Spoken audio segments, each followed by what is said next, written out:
Whispers of Ancient Stone. A Sleep Story from Orbit. Opening. The Invisible Rain. November 2000. 400 kilometers above Earth. The International Space Station glides through orbit. Silent. Graceful. A small constellation of modules catching starlight as it circles the planet every 90 minutes. Inside, astronauts float through evening routines. Systems checked. Experiments monitored. The quiet rhythm of station life. Outside, in the vast darkness, something moves. Not fast, not loud, just persistent. A grain of sand. Smaller than a grain of sand. A fleck of ancient rock that has been drifting through the solar system since before Earth formed. It moves at 10 kilometers per second. 22,000 miles per hour. Faster than a bullet. Faster than thought. The station's path and the particle's trajectory intersect. Geometry. Physics. The slow, patient mathematics of orbital mechanics bringing them together. Impact. The micrometeoroid strikes the station's Whipple shield, an outer protective layer, and vaporizes instantly. Becomes plasma. Spreads. Dissipates. The inner hull beneath remains intact. Untouched. Safe. No alarm sounds. No crew member notices. Just another invisible moment in the endless conversation between human engineering and cosmic dust. This is the story of the smallest visitors to orbit. Of ancient stones traveling for billions of years before finally, gently, announcing their presence. Of shields that protect without being seen. Of a station that endures thousands of tiny impacts, each one a whisper from the beginning of time. Let yourself drift with us now. Into orbit. Into the silent rain. Into the peaceful knowledge that we are surrounded, always, by fragments of creation. Chapter 1. The Ancient Travelers. These particles are older than memory. Older than Earth itself. 4.5 billion years ago, when the solar system was young and forming, clouds of gas and dust collapsed under gravity. Most material gathered into the sun. Some formed planets. Some became asteroids and comets. And some, the smallest pieces, remained. Drifting. Waiting. They orbit the sun on paths that take decades. Centuries. Millennia. Patient travelers on journeys they cannot comprehend. Most are fragments of asteroids. Pieces chipped away by ancient collisions. Some come from comets. Ice and rock heated by the sun, releasing dust into space. A few are older still. Interstellar particles. Born in other star systems. Expelled by distant supernovas. Wandering between stars for millions of years before our sun's gravity caught them. They range in size from specks of dust to small pebbles. Most weigh less than a gram. Less than a paperclip. But they move at velocities that transform their gentleness into something else. 10 kilometers per second. 30 in some cases. At those speeds, even dust becomes dangerous. The average velocity of micrometeoroids relative to a spacecraft in orbit is 10 kilometers per second, 22,500 miles per hour. That's 15 times faster than a rifle bullet. And there are billions of them. Micrometeoroids are extremely common in space. The station moves through this invisible rain constantly. Every hour, every day, every year. Most pass by. Miss by kilometers, miss by meters, miss by chance and geometry, but some inevitably connect. Chapter 2. The Shield That Whispers. In 1946, astronomer Fred Whipple had a problem. Future spacecraft would need protection from micrometeoroids, but making the hull thick enough to stop them would make ships too heavy to launch. Whipple's solution was elegant, paradoxical, beautiful in its simplicity. Instead of one thick wall, use two thin ones. Separate them by a gap. When a micrometeoroid hits the first layer, the sacrificial shield, it doesn't penetrate intact. The impact energy is so high that both the particle and the shield material vaporize instantly. Become plasma, a cloud of superheated gas. That cloud expands across the gap. By the time it reaches the second wall, the actual pressure hull, it's spread over a much larger area. The energy distributed. Diffused, no longer capable of penetration. A micrometeorite would puncture the outer shield and disintegrate, leaving nothing big enough to penetrate the main hull. The Whipple shield, as it came to be called, protects not through thickness but through transformation. The ISS uses variants of this design throughout. The modules are protected by Whipple shields, basically an extra wall outside the main pressure hull. Multiple layers, different materials, aluminum, Kevlar, ceramic fibers, each designed to dissipate energy differently. The shields are invisible from inside. Crew members float through modules unaware of the constant protection surrounding them. The quiet work of engineering keeping them safe from particles older than civilization is a gentle defense. Not a wall but a transformation, taking something moving impossibly fast and teaching it to spread, to soften, to become something harmless, like catching a raindrop in fog. Chapter 3. The marks they leave. Several hundred MMOD damage sites on ISS have been documented using imagery taken from ISS windows, each one a story, a tiny impact crater, evidence of contact between human creation and cosmic debris. Sites that are observable from ISS or shuttle windows exhibiting distinct features of hypervelocity impact damage are usually greater than 5 mm in diameter. Small, smaller than a pencil eraser, but visible, real, present. Astronauts photograph them during spacewalks, document them, measure them, each impact recorded, studied, added to databases that help engineers understand the invisible environment the station moves through. A reusable logistics module was deployed on ISS for a total 59.4 days on 11 shuttle missions between 2001 and 2011, then brought back to Earth. Post-flight inspection found nearly 1,000 impact records on this single piece of hardware. 1,000 impacts in 60 days, but none penetrated. None caused catastrophic failure. The shields did their work, quietly, constantly, without recognition. The most vulnerable components are those that cannot be shielded. Solar panels, vast arrays capturing sunlight to generate power, must be exposed. Thin, light, unprotected. The smallest objects cause damage akin to sandblasting, especially to solar panels and optics like telescopes or star trackers that cannot easily be protected by a ballistic shield. Over time, this erosion degrades performance. Panels produce slightly less power. Windows become hazed. Equipment slowly wears. In 1999, the ISS panels were predicted to degrade approximately 0.23% in 4 years due to the sandblasting effect of impacts with small orbital debris. A slow weathering, space erosion, the patient work of billions of tiny impacts. But the station endures, adapts, continues its orbital dance through the ancient rain. Chapter 4. The window. Imagine floating to a window now. The cupola. 7 windows arranged to give a panoramic view of Earth and space. You press close. Forehead against the thick glass. Earth turns below. Blue oceans. White clouds. The thin blue line of atmosphere, barely visible from this height, the only thing separating breathable air from vacuum. The glass is thick. Multiple layers. The outermost pane is replaceable, designed to take the brunt of impacts. Beneath it, backup layers. Redundancy. Protection. You notice marks. Small divots. Chips. On Space Shuttle Challenger's second flight, STS-7. A fleck of paint struck its front window, creating a pit over 1 millimeter wide. On later missions, windows required replacement. The damage accumulating. The universe leaving its signature. But looking through those imperfections, you see something profound. Stars. Sharp. Clear. Unwavering. Without atmosphere to make them twinkle, they appear as pinpoints of pure light. Each one a sun. Each potentially harboring worlds. And somewhere out there, in the vast darkness between stars, more particles drift. More ancient travelers. More whispers from the beginning of everything. Some will eventually reach Earth's orbit. Will, by chance and mathematics, cross paths with human-made structures. Will add their tiny mark to the slow conversation between cosmos and civilization. The window protects you from them. Multiple layers of glass and engineering. But it also connects you to them. Lets you see them. Know them.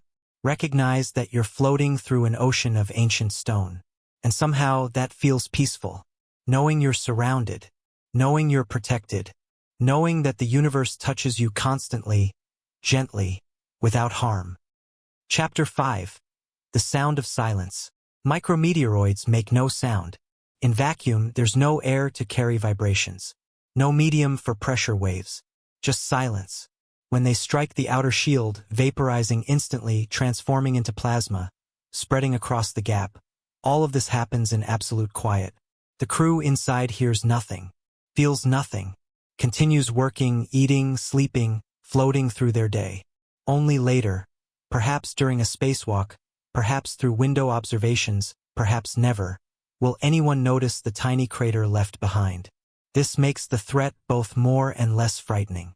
Less frightening because there's no alarm, no warning, no moment of terror. Just the shields doing their work invisibly, constantly, without fanfare. More frightening, at first, to realize you're being hit constantly by objects you cannot hear, see, or feel. That protection is the only thing between you and catastrophic decompression. But over time, this knowledge becomes something else. Comfort, trust. The same trust you have in gravity when you sleep in a bed on Earth. You don't worry the ground will disappear. You trust it.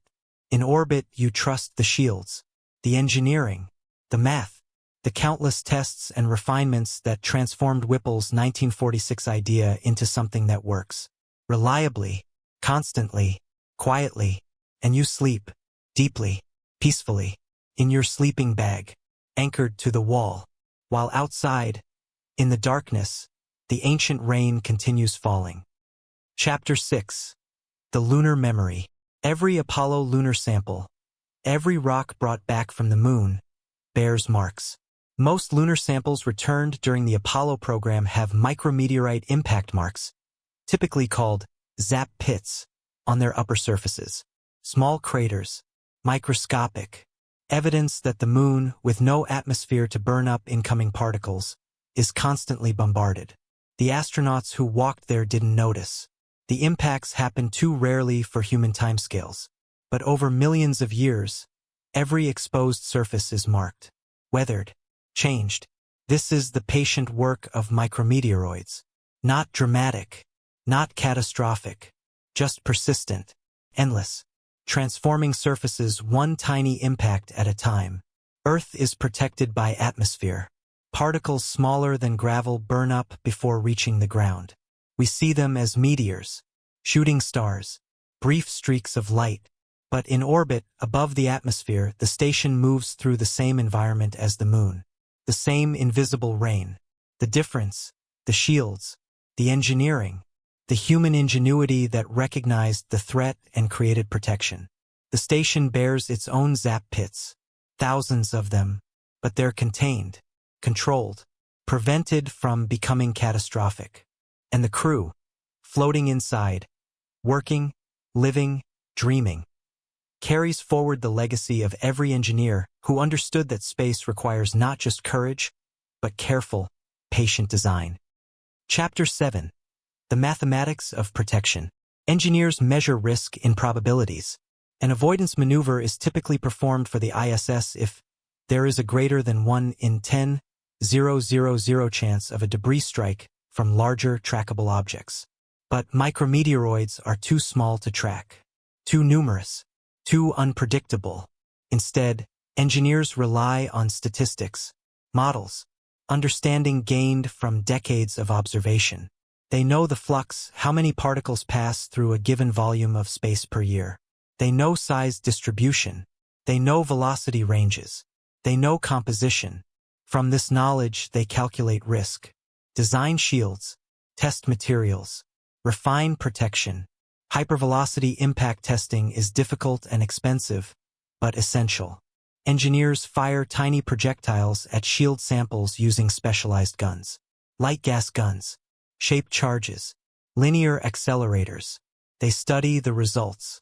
How materials behave at impossible speeds. How plasma forms. How energy dissipates. And they incorporate that knowledge into every new module, every new shield design, every upgrade to existing systems. This is how trust is built. not through hope or faith, but through understanding, through measurement, through the slow accumulation of knowledge transformed into engineering. By 2019, over 1,400 meteoroid and orbital debris, MMOD, impacts had been recorded on the ISS. 1,400 impacts, and counting, and the station continues orbiting, safe, whole, protected by layers of engineering that transform ancient violence into gentle touch. Chapter 8. The Quiet Visitors. Sometimes, lying in your sleeping bag, you think about them, the particles, the travelers, each one on its own journey, some orbiting the sun for billions of years before finally encountering Earth's orbit. Before finally, by pure chance, intersecting with human presence. What are the odds? What invisible geometry brings a particle from the asteroid belt, or from beyond the solar system, to this exact point in space at this exact moment? The math is staggering. The distances involved, the velocities, the countless variables. And yet it happens, constantly, the universe conspiring to bring ancient stone and human engineering into contact. You don't fear it. You've learned to see it differently. These are not invaders, not threats, just visitors, cosmic dust, remnants of formation, fragments of the same cloud that became Earth, that became you. You're made of stardust. The phrase is common enough to be cliché. But here, in orbit, it feels literal, true, present. The particles hitting the shields outside are your distant cousins, formed in the same stellar nursery, shaped by the same physics.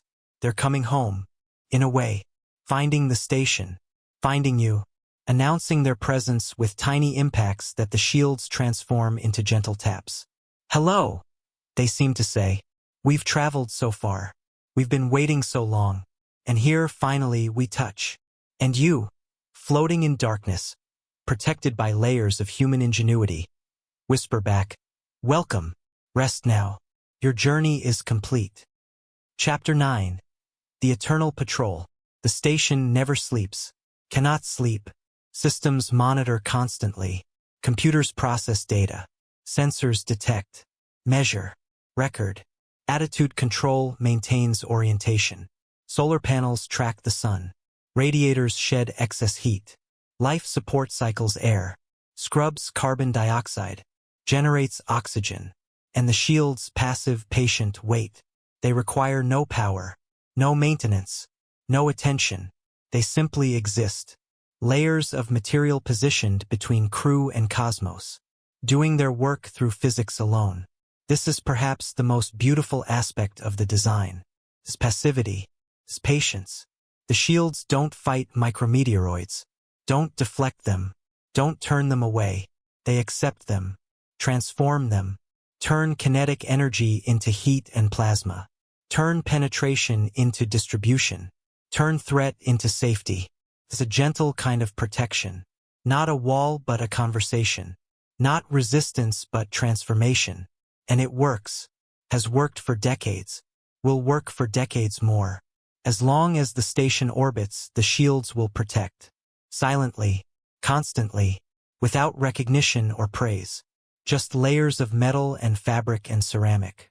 Doing what they were designed to do, keeping humans safe. In the ancient rain. Chapter 10. Drifting towards sleep. Let yourself float now, as consciousness begins to soften. You're aboard the station, safe, held by your sleeping bag. Eyes closed. Outside, Earth turns. Oceans reflect starlight. Cities glow softly. Aurora shimmer over polar regions. Green and purple curtains dancing in magnetic fields. Above, stars. Below, the planet. And all around, invisible, patient, ancient, the cosmic dust. Particles that have traveled for billions of years. That have orbited the sun since before Earth cooled.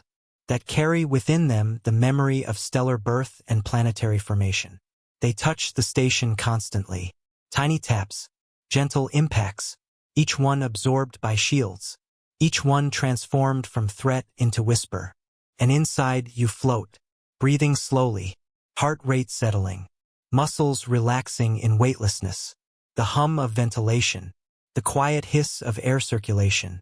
the occasional click of a relay switching, the gentle soundtrack of station life.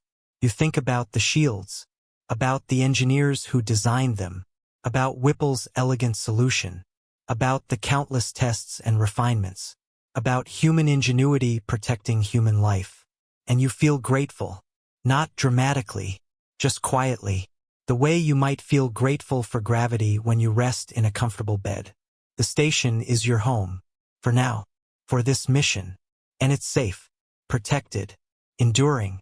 The micrometeoroids will keep coming, forever, as long as the solar system exists, as long as matter orbits the sun.